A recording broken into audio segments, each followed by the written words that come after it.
Trolls. You have often seen them in video games or tabletop RPGs, or maybe read stories about them. But where does this creature, or should I say species, really come from? And does its representation today even resemble how it was viewed in history? Unlike most of the monsters or creatures we have been through, this one is a little bit more specific where it's from. Trolls are mostly common in the folklore of Scandinavia, and especially in Norway and Sweden. Trolls also have been mentioned in Norse mythology, but they were mostly referred to as jättar, or in English giants, and those were probably what became trolls later on. However, the Swedish and Norwegian trolls isn't all the same, so I will have to go through them separately. In Sweden, most trolls are sorted under oknytt. Oknytt is a word that basically describes every mythical creature in the Swedish folklore, and are therefore a little harder to track than the Norwegian counterpart. However, trolls differs a lot depending on where in Sweden you are. In northern Sweden, for example, the word troll is usually replaced with the word vittra, which refers to a people living alongside humans or underground.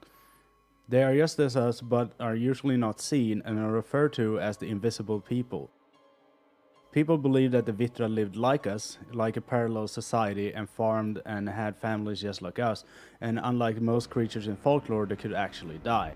If you look at old maps on northern Sweden, you can actually see that they marked out the roads that the Vitra used when they were herding their cattle, so you know where not to build your house. They were said to be rich in gold, but wore rags, but since they aren't Christian, they are dumb and therefore didn't understand they could wear better clothing. But these trolls had some other really nasty habits as well, like they would change babies with an unknowing human, for example. The poor humans had to decide if they wanted to kill it or keep it, and if they decided to keep it, they had to make sure to baptize the baby to get rid of its troll heritage. People were afraid about being taken by the trolls. This was called the bergstagen, which roughly means that you've been taken to the mountains or taken to the hills. When people were kidnapped and returned, their minds were changed, warped and possibly evil.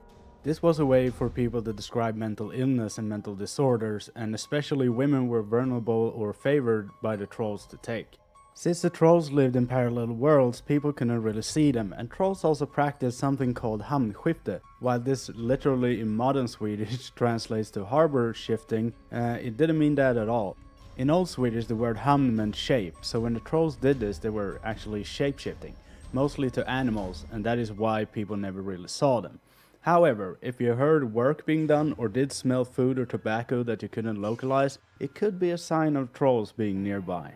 There were numerous ways to get rid of trolls from your property. Trolls didn't like churches or steel, and that was a sure way to stay protected from them. Ringing the church bells protected against people getting kidnapped, and when walking into a forest with a lot of trolls, so-called a trollskog, you were advised to wear a blade of some sort to make sure the trolls kept out of your way.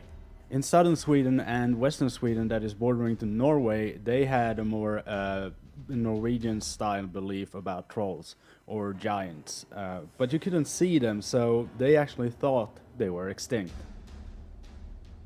The Norwegian trolls have more in common with what the Swedish folklore would refer to as giants. These trolls roamed the forest and mountains and came in different shapes, sizes and forms.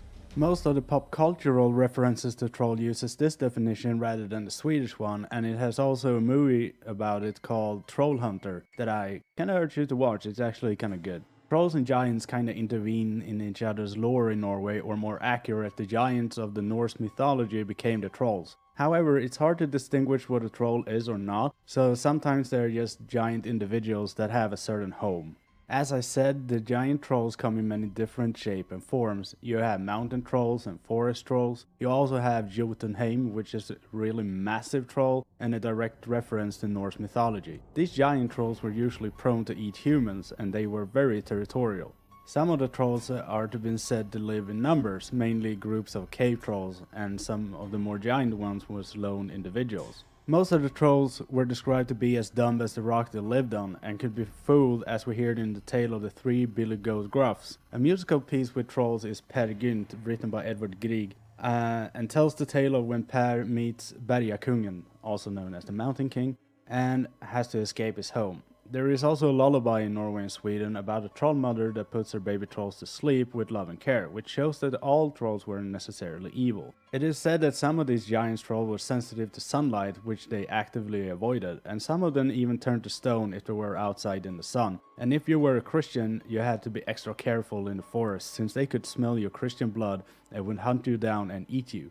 One could argue that bergrese or rimtushar are trolls, but they are described as related to trolls rather than actually being trolls. However, these are the ones that became the mountain trolls, because they were said in Norse mythology to be soldiers paid by other giants in order to finance their castles high up in the mountains or inside the caves. Since most of the stories about Norwegian trolls are about individuals, this section could actually go on for quite a while. But I'm gonna end it here right now. But this doesn't mean that your own research has to end here. There is a load of information of this on the internet or in a local library, so go check that out. Thanks everyone for watching this video about Scandinavian trolls. I hope you found it interesting and maybe have some use for it in the future.